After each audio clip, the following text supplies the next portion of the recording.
Hey everybody, welcome to my vegetable garden in December here in Florida Zone 9B. We're still Zone 9B, although a lot of the country has changed zones. But this is the final month of the year and I've officially been doing these garden tours for 12 months now, and it's exciting to see all the different things that I've done this year. Some came out great, some did not, but we're gonna go through my whole yard and take a look at what's changed for December. So the sun is really bright out there right now, so I'm gonna start inside, but I still have the pigeon pea plants. Well, they're like little trees now, and most of them are going to dried seed now. And I have harvested the green seeds from, or peas from them rather, but they are a pain. Oh gosh. Are you all right? Okay, I'm back. My husband is burning something, and the amount of smoke that just came through here, I thought something was wrong, but it's fine. Anyways, so yes, I have harvested a lot of pigeon peas from this. The work that it takes to harvest and shell green pigeon peas is a lot less worth the effort than harvesting them dry, and I can cook with them both ways. I do say some dishes I've tried are better with them green, but I mean, it's just a preference for like, what do I have time for versus is it really that different taste wise or putting it in a recipe. So I still have lots to harvest on the pigeon peas. The winged beans are coming to an end. All of them on here now I'm letting go to seed. I don't need I only need a few pods for next year, but there's plenty on here. And then like the loofahs are at the end of their life. But there are a few flowers still on them, and that's the only reason why I've left them, because you see there's actually a bee on that one right now. So the bees are enjoying, you know, the flowers, so I'm gonna leave them until the frost takes the whole plant. I've gotten lots of key limes. There's a few key limes left, but we've made quite a few dishes with those, and yeah, we've been enjoying those this year. And then let's see, down here I have a lot of daikon radish still growing. So daikon radish is kind of serving dual purposes in my garden. I'm using it for making kimchi, and I'm also using it to deter root knot nematodes, till the soil a little bit, and then just add more organic matter in, because I'm not eating the tops of them, I'm only eating the roots of the daikon radish, so they will just break down in the soil and hopefully deter those pesky nematodes. So that's another cool winter or cool weather crop you can grow to deter those root knot nematodes. I have another one over here, but you see that's how they grow. They start to like push out of the ground a little bit. This rosemary plant just won't die, and I don't have it on water. Like the irrigation line runs next to it, but I don't have it hooked to any irrigation because it likes to be drier. And this thing is going on like 4 years old, I think, and it just keeps getting bigger and better. I am afraid to move it, so it's just gonna live there. Let's see, I have, you know, just little pots with different foods around. I think sown in there are marigold seeds, I don't remember, but there's some dinosaur kale. In this pot I have some alyssum, and these are my jugs in case anyone's wondering for my winter sowing. But I have some tatsoi and the alyssum. This is another good cool weather pollinator plant because all of those little flowers pollinators love. And then there's another big one down here, and some muffins. Cool. And yeah, so look, I have zinnias that came up by themselves, and this is in the middle of December. And of course they have the normal disease that zinnias get, but I've left them. And look, all of these, this right here is all of this straw that has sprouted. It's not supposed to have seeds in it, but apparently it does. So it just pulls out really easily because it's just sitting on top of the soil anyway. Just turns back into soil. And yeah, so over here I have some Cherokee purple tomatoes. They're starting to turn purple. I am going to be happy with what I've gotten from this plant. Like I said, such a weird weather year. Tomatoes really didn't take off in the fall like I hoped, but it is what it is. I've eaten a couple of tomatoes from the garden, and for that I'll be happy. And then this has a loofah plant also. And then it has these bean plants, but I've had a bunny getting in the garden, and he ate most of the bean plants. They were like right there, and she just completely like cut the plant off at the base, so the rest of the vine that was way up here has died. There's one plant left. I'm just gonna keep letting it go and harvest the seeds for next year to plant, because I really liked this variety, and it was covering the whole trellis until the bunny came. I actually set up, I'll put a picture of it, I set up a trail camera of the little culprit, but it's fine. I mean, you're not gonna win everything, and some things Mother Nature is just gonna get. Just a bunch of lettuce that I scattered on the base of this stuff, mainly so I can feed the bunny throughout the winter, and also just so it was, you know, covering the ground and so weeds didn't set in. I try to do that as much as I can. Oh, here's another jug. I'll make a video of doing that in a few weeks. This is my pot of coral beans. They're native, the coral bean flower or Cherokee bean, and they haven't done anything. I'm just going to let it sit until Mother Nature wants to do something with it. Hopefully it does. Here's another couple of those bean plants. See how they've been eaten off. They're growing back, but they're not gonna do anything with the cold coming. Let's see. In this pot I have some tatsoi that I seeded back on November 8th or something like that. And then I transplanted the tiny babies in there. Some Swiss chard in here. And then here is an experiment. So I'm going to be growing cleome, which is like a spider flower. It's not a native plant, but it's really interesting and the pollinators like it. So I'm trialing November sowing, December, and then January sowing. And I'm going to see how that goes. And I'm going to do some of them in the milk jugs for winter sowing. But I have cleome. Then I have marshmallow. This is a medicinal plant. And then I have mullein. So mullein is also a medicinal plant. So I'm hoping to have lots more variety for flowers and medicinal plants in the garden next year.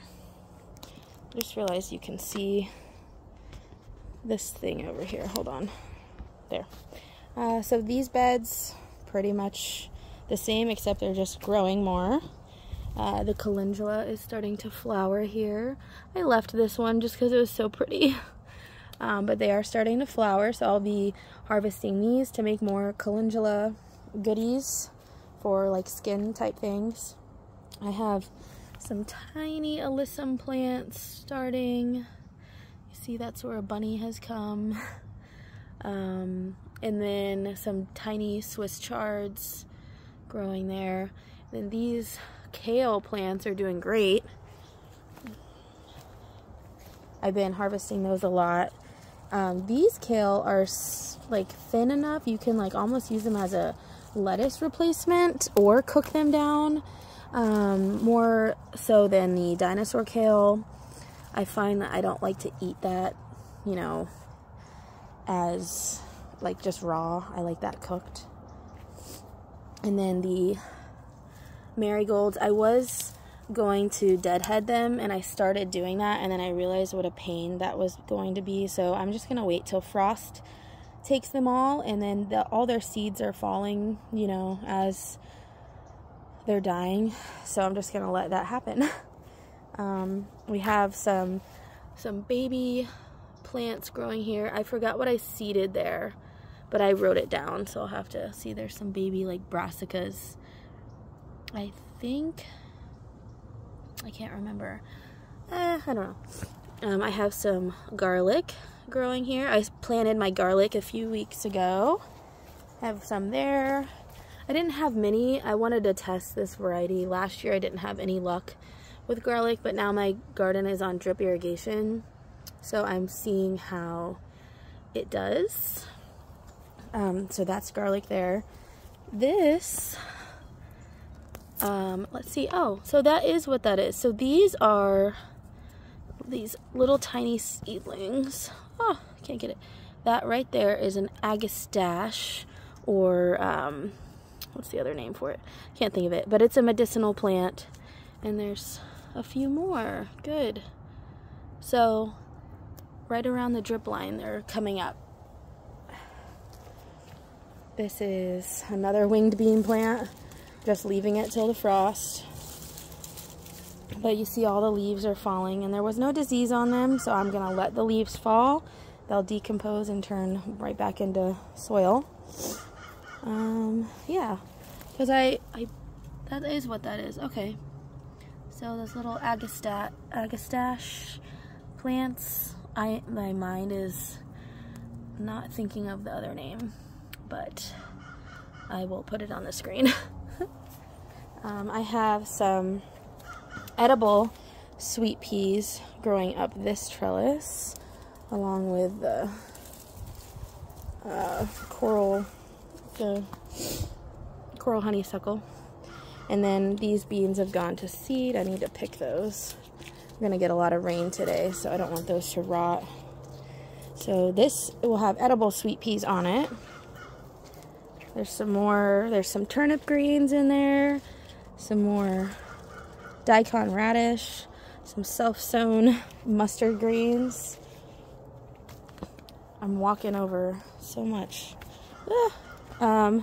And then look, this is also where the bunny has been coming. Yeah, it's fine.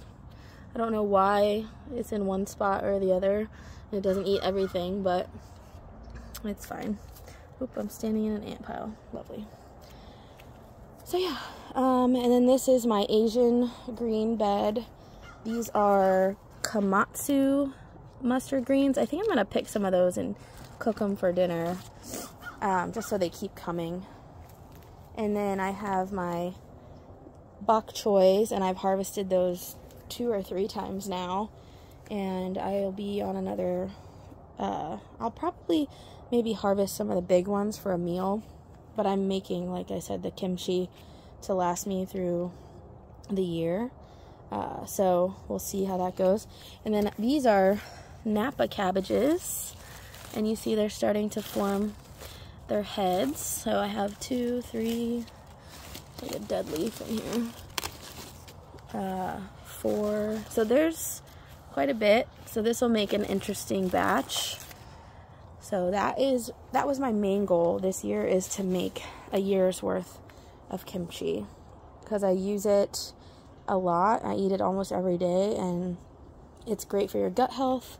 Plus it's delicious. I make a lot of like soups and put that in it, or just eat it by the spoonful. It's super, super yummy, and it's fermented grains, so that has lots of, you know, health benefits to it. But yeah, so let's walk over here. So I'm kind of taking a laid back approach to the garden right now. I don't hardly do any weeding.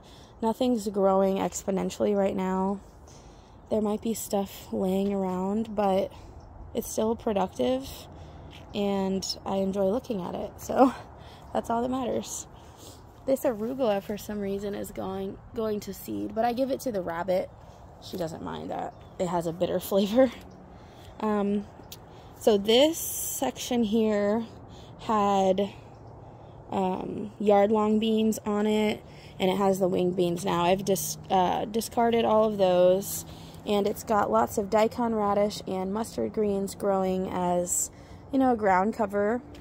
That's mainly just to keep the soil alive during the winter and to discourage weeds from growing. I need to come in here and sow something on the trellis. I had these sweet peas growing, but they look like they're not going to thrive. I'm not sure why. So it's fine. I have them growing other places. The cranberry hibiscus is still blooming.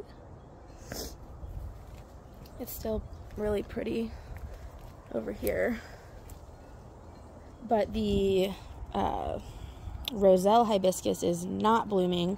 All of it is turned to calyxes now, and actually it's got a lot of like mildew on it, and all of the plants are that way, so it's taking on this like silvery color. I'm just trying to leave as much of them as possible. Like, look at this. Like, I can't eat that anymore. So I might cut some of it down and just leave one stalk to produce seed. I just need enough seed to grow it next year. So we'll see. I think it's just because we've been having cooler days, and yeah, and it's moisture, you know, the sun's not really baking all that water off. Over here I also cleared this trellis off, and I have some yarrow growing down there. I might separate that yarrow. I might just leave it. I think I bought some more yarrow. I don't remember. There's a nasturtium growing. Oh, it's stuck. I'm trying to grow it up the trellis. And then down here, I planted this whole line full of fragrant sweet peas. So not sweet peas that you eat, but, you know, what am I trying to say? Ornamental sweet peas. So this should be coming up soon. They are a variety that does better in warmer climates. So even though it's Florida in the winter, I still tried to do a variety that I thought would work better in our climate. And then, yeah, so we're getting to the end here. This is a whole thing full of daikon radish again. You see, I just love how they grow. They just like poke right out of the ground. And then this whole bag is full of garlic. So I planted the garlic, haven't watered it but one time, and I'm just gonna let it grow throughout the season and see what it does. I'm gonna compare that to the ones that are on drip irrigation and see if it makes much of a difference or not. So, and I think I sowed sweet peas along those two trellises as well, because I do want to take up the space of the trellises because they're pretty. But anyways, the sun is coming back out and I'm starting to not be able to see. I'm actually going to go and plant more of those medicinal plants like the mullein and the other one. I can't think right now. Anyways, I'm going to plant some more seeds and see what happens, and I will record the rest of the yard at some point this week. So thank you for watching and have a good day.